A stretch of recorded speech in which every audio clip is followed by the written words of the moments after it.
berpedoman pada Perpol nomor 10 untuk penyelenggaraan pertandingan sepak bola BRI Liga 1.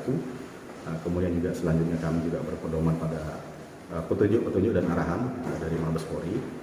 Salah satu di antaranya adalah terkait dengan kapasitas stadion, di mana kapasitas stadion ini kita mendapatkan petunjuk dan arahan untuk dilakukan pengukuran dengan menggunakan ukuran single seat, dan untuk selanjutnya dilakukan penomoran sehingga selanjutnya kita bisa mendapatkan untuk jumlah kapasitas stadion yang real.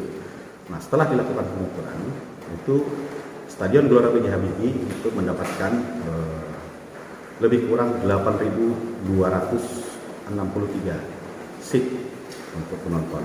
Nah, adapun untuk jumlah kapasitas stadion tidak lagi seperti sebelumnya, yaitu 18.000 sampai dengan 20.000. Nah, oleh karena itu selanjutnya kami sudah berkoordinasi juga dengan pihak manajemen, dan selama ini sudah dilakukan segala sesuatunya terkait dengan petunjuk-petunjuk dimaksud. Nah, untuk penjualan tiket nantinya itu akan dilakukan berdasarkan dengan nomor-nomor tempat duduk yang ada, yang tersedia di dalam stadion.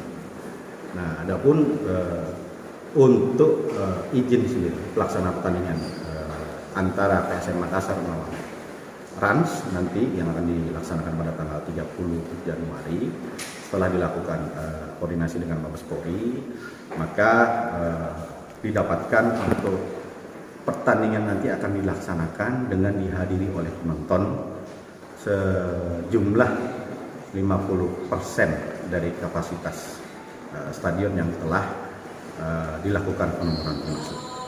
Demikian.